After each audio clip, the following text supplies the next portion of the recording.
As Xbox Game Studios prepares for next generation with almost 20 games in the pipeline, years of hardware and software planning has culminated to make sure that Xbox games look and play the way developers imagined, with the best visuals and performance available on brand new hardware thanks to the new upcoming Xbox Series X. Microsoft made a bold choice to support the new console fully, while also holding reserve for the current Xbox One. But as games get bigger and more ambitious, many wonder if a cross-generation platform truly is the right move.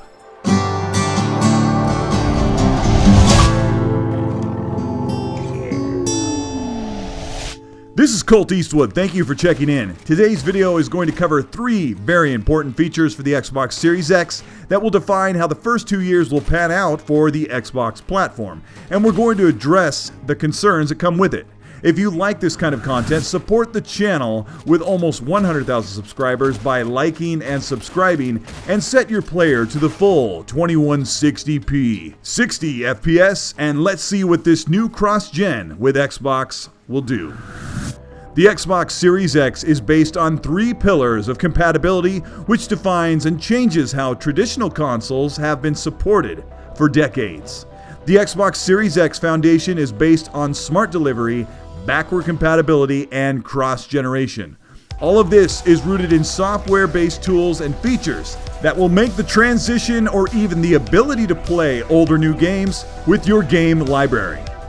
The first is Smart Delivery, which is an automated tool for developers working with the Xbox Series X that allows them to make the very best, high-fidelity and performing version of their latest game with 3 versions, with little to no extra effort on their side. This means that if you buy a game with Smart Delivery, it will install on your Xbox One. You'll get the Xbox One version. If you install it on the Xbox One X, you'll enjoy the higher resolution and performance. And if you install it on the Xbox Series X, you'll get the full next-generation experience without compromise, made to run on the most powerful console. All of this for the same price, a true cross-generational purchase, instead of hoping for a separate supported release of a game if you have not upgraded to the new console. The second pillar for Xbox is backward compatibility. Xbox has been working tirelessly for over 200,000 hours to support some 40 Xbox original games, over 550 Xbox 360 games, and now nearly the entire catalog of Xbox One games from 2013 to 2020. 70 of these legacy games from the Xbox and 360 console era are X-enhanced, which means they will automatically play at a full native 4K with some titles running at 60 FPS with full texture resolution.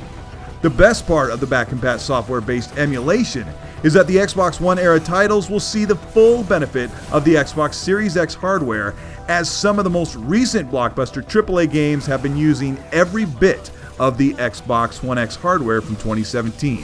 Xbox stated, quote, "Backwards compatible games run natively on the Xbox Series X hardware, running with the full power of the CPU, GPU, and SSD.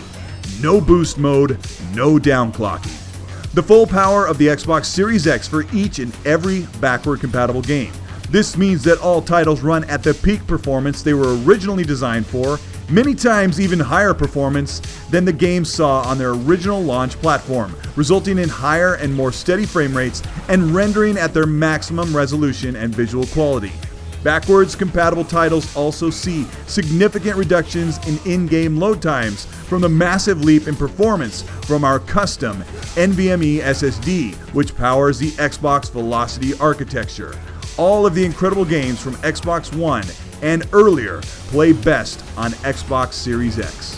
When you apply this solution to current games released on the Xbox One generation, and I'm talking about the games that we've seen in the past couple of years, you'll see massive games running at dynamic resolutions and frame rates, like Devil May Cry 5, running at a full native 4K 60 or more with no work done by Capcom. Just like PC, the performance and visuals ramped up to the max that the hardware can handle.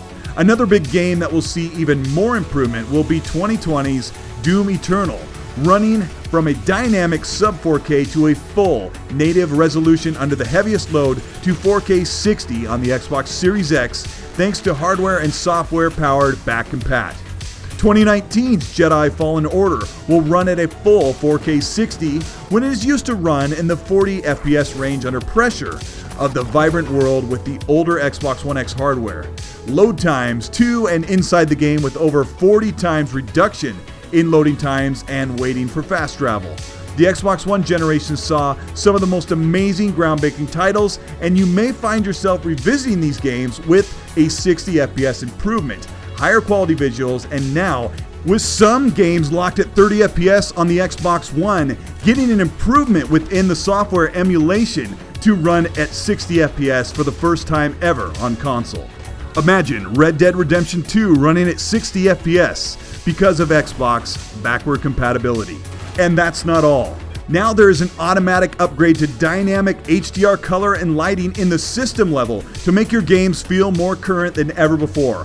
All of these amazing games from 2013 to now were designed to run on less than 2 teraflop consoles. And that's what makes the third pillar so powerful on the Xbox Series X.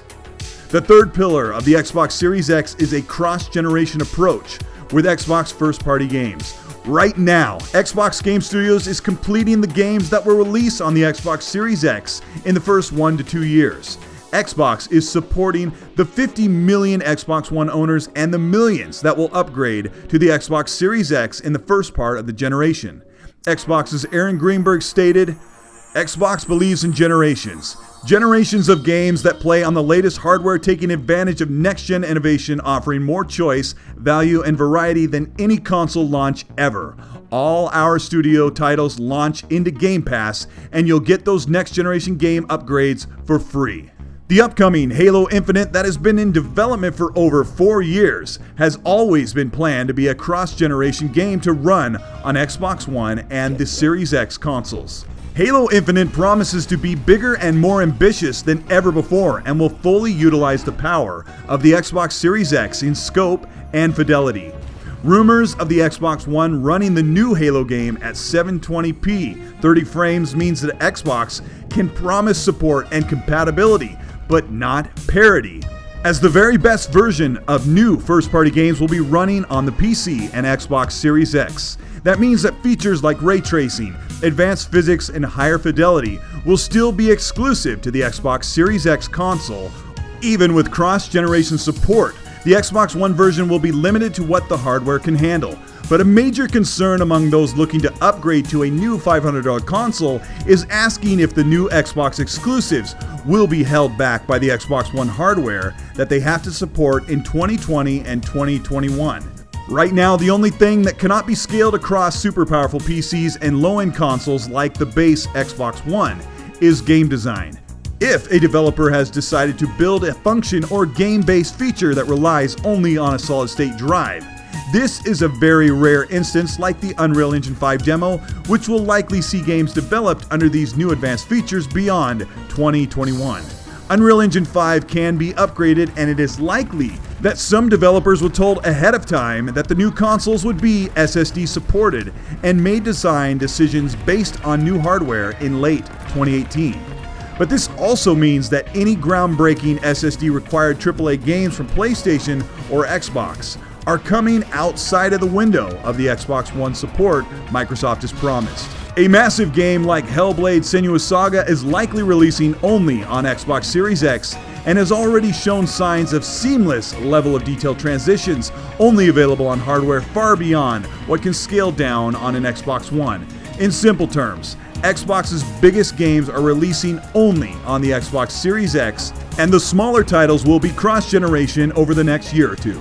Keep in mind that the most incredible games we have played over the past 2 years have been running on a 5400 RPM, slower than a standard PC mechanical hard drive, and 40 times less input-output than the new PS5 and Xbox Series X. Developers are marvelously talented and have provided immersive, highly detailed, and widely scoped adventures for us on console with far less to work with. Xbox games won't be held back by support of the Xbox One, and the 1 or 2 big games in that window will speak for themselves with the hardware to back up the design they put into games well before next generation begins. This is Colteastwood. Thank you so much for watching. Video gaming is one of my most beloved hobbies, and with so many other of our favorite things being put on hold or outright canceled, it's great to know that we can still talk, share, and play our favorite games for now. I think we'll see a delay of some games over the next year because of 2020, but I'm a positive person and I know that talented developers and studios will make the best of this new situation.